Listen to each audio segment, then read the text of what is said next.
episode 1 of Guts.Clout.Carnage. It's a continuation from the Good Chronic Convos podcast, so we've rebranded, so I've rebranded. But welcome back, everybody. So, once again, welcome to Guts.Clout.Carnage, and this is where we get honest about what drives people: guts, greed, glory, and how it all spins out when we chase too hard for clout or cash. Today's topic is gambling, or more accurately, how gambling has crept into sports like a silent infection. So, we'll break down 3 major stories where gambling crossed the line. One from the NBA, one from boxing, and one from the UFC.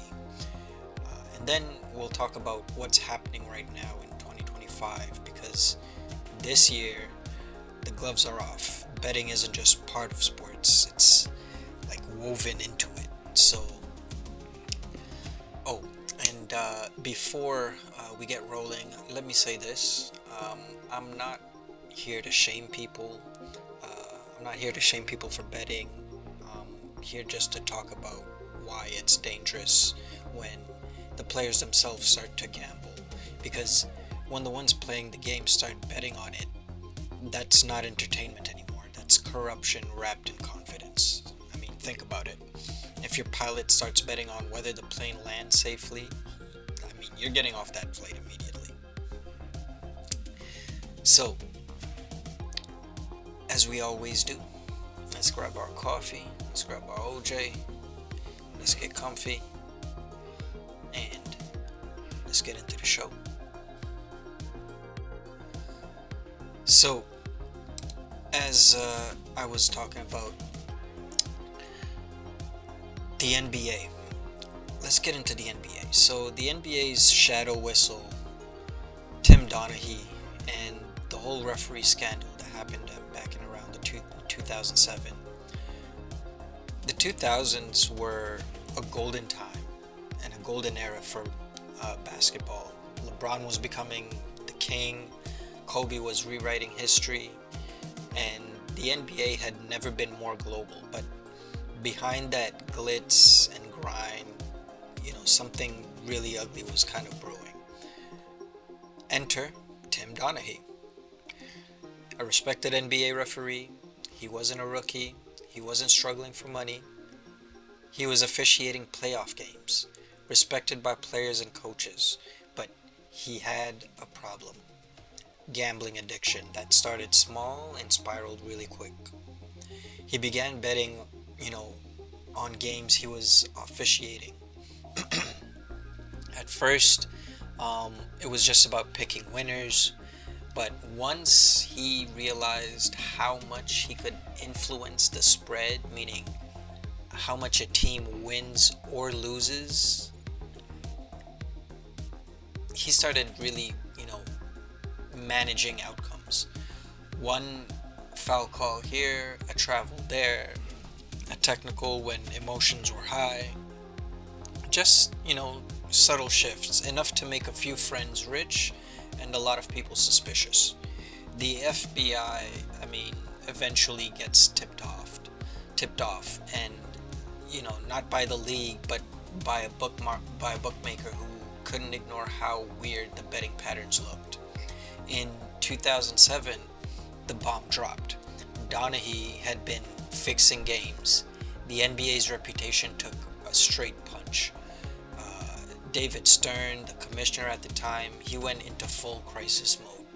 Donaghy pled guilty to wire fraud and betting on games, and suddenly the entire idea of fair competition in pro sports was in question. Fans didn't know who to trust. Every time a ref blew the whistle, people started thinking, was that a foul or is that a payout? And let's be honest, if refs were stockbrokers, Donaghy would have been the guy giving investment tips that end with handcuffs. So even after he served time, Donaghy tried to come clean. He released a tell-all book saying the league pressured refs to favor certain teams for TV ratings. The NBA, of course, denied it, but the shadow of that scandal still lingers today, because when the referee, the one person supposed to be neutral, crosses the line, it doesn't just damage one game, it damages every game after that. And it planted a seed of doubt that never left. Now, let's talk about boxing.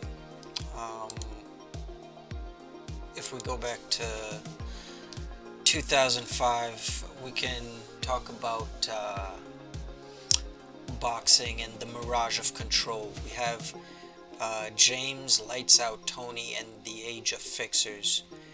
And basically, a sport that's already no stranger to money, mobsters, and manipulation. By the 2000s, boxing had changed. Pay-per-view money was rolling in, promoters were kings, and fighters were caught between trying to make a living and trying not to get used. Enter James Lights Out Tony, an absolute technician in the ring, one of the best defensive fighters of his generation, but also one of the most destructive. Tony came up in an era where gambling wasn't just tolerated in boxing, it was expected. Betting lines were mentioned on air, promoters whispered odds in the locker rooms, and fights sometimes looked too perfectly timed. Rumors swirled that Tony, like many fighters, had side bets going on fights. Often, through friends or gym connections, nothing concrete ever stuck. But what made Tony's story tragic was how success and chaos became inseparable. He won titles across multiple divisions. He talked trash better than half of today's rappers, but he couldn't outrun his own recklessness. Doping suspensions, money troubles, bad management deals. By the time he hit his late 30s, the story wasn't about his skill anymore. It was about survival. Gambling didn't just mean betting money for him. It meant betting his health, his reputation, his shot at greatness. Tony used to say lights out. Turns out he was talking about his career too. And boxing structure practically invites this no league oversight, where promoters who play both sides, judges whose scorecards look like abstract art in a sport like that's the line between risk and ruin, and it gets blurry really quick. And while Tony wasn't Donaghy, no FBI bust, no courtroom, he represented something deeper, and that was the addiction to control, the illusion that if you bet on yourself, you can beat the system. Spoiler, you can't. And then came the UFC, a sport that built itself on chaos, raw, unfiltered, no gloves type of energy. But around 2022, something new crept in. Not from the fighters, but from the coaches. James Krause, one of the smartest tacticians in MMA, ran a successful gym and coached top-tier fighters.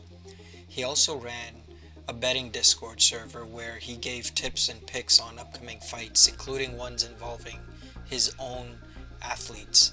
That's like a chef betting on whether his food makes people sick. In 2022, a suspicious betting pattern popped up on a fight between Derek Minner and Shaylin Nerdenbake Minner. Coached by Krause, went into the fight injured. The odds swung hard in the hours before the fight, and bettors piled on Nerdenbake to win. In Nerdenbake to win early, and he did easily. Within within just a few days, sportsbook sports books flagged it. Regulators stepped in, and Kraus was banned. Fighters linked to him got pulled from cards, and the UFC's reputation took a massive hit. For years, Dana had shrugged off questions about betting, saying fighters can do what they want. Suddenly, that laissez-faire approach didn't work anymore. And by 2024, new rules hit hard. So no UFC athlete, coach, or team member can bet on fights, period. Some even lost, complete sponsorships tied to betting companies. The culture around gambling in MMA changed overnight. From everyone does it to you lose your license if you try. But, here's the thing. The mindset stayed. Even now in 2025, fighters joke about betting. Some quietly admit they would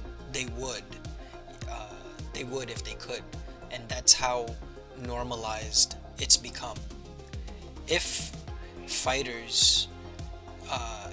camps ever start, taking parlays, somebody walking home in debt is walking home in debt and bruises. That ends up becoming the end of the day. Now, when it comes to the whole era, you could say, here in 2025, the whole era of legal chaos. Basically, fast forward to today,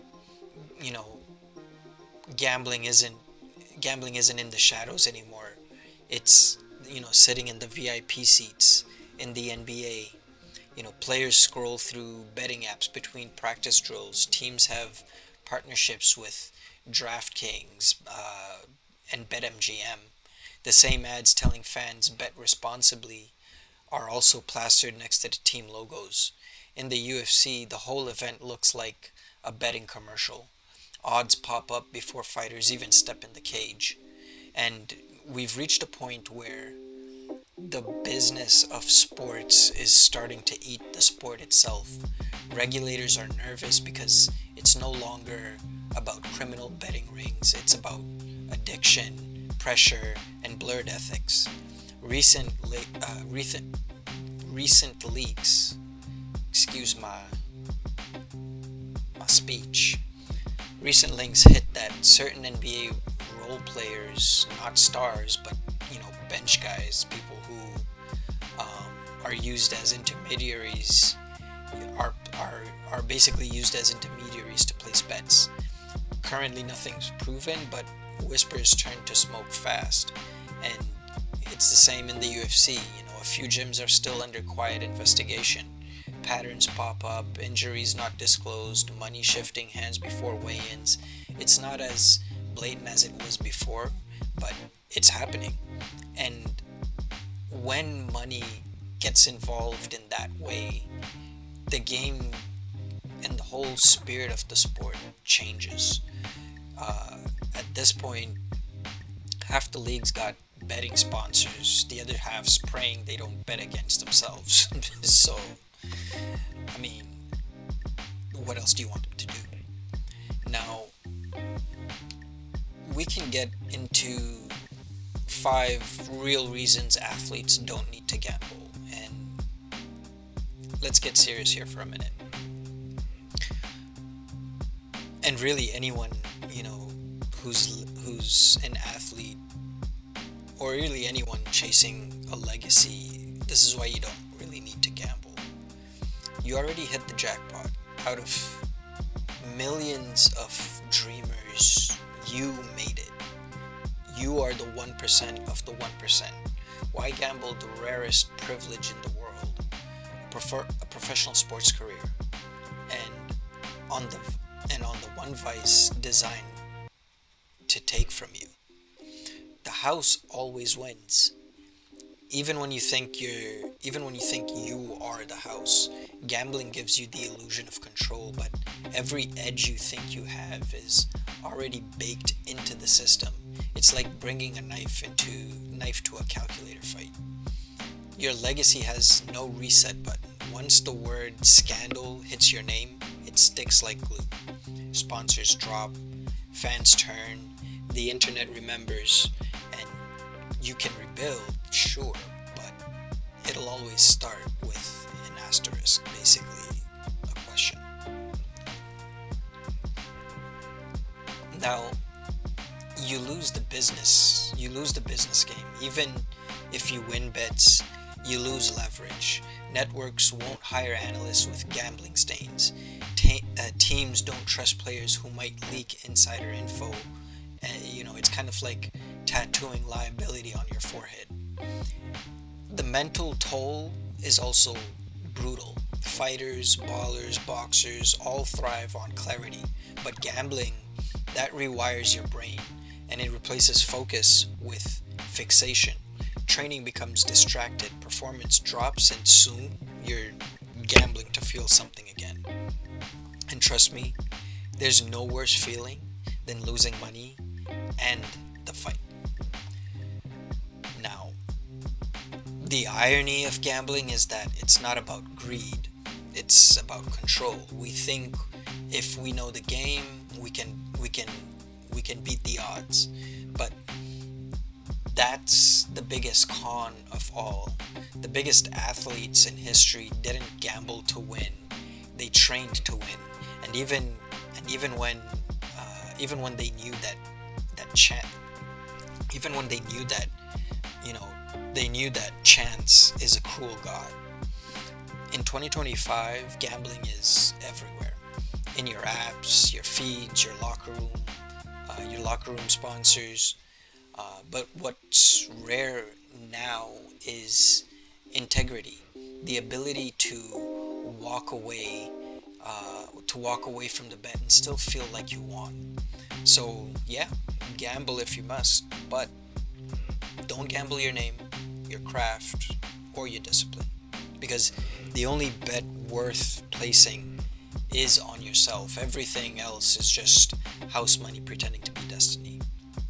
So that's it for this round of Guts.Clout.Carnage, and if you stayed through for the full episode, drop a like, share it, or tell someone who's ever chased odds that they couldn't afford.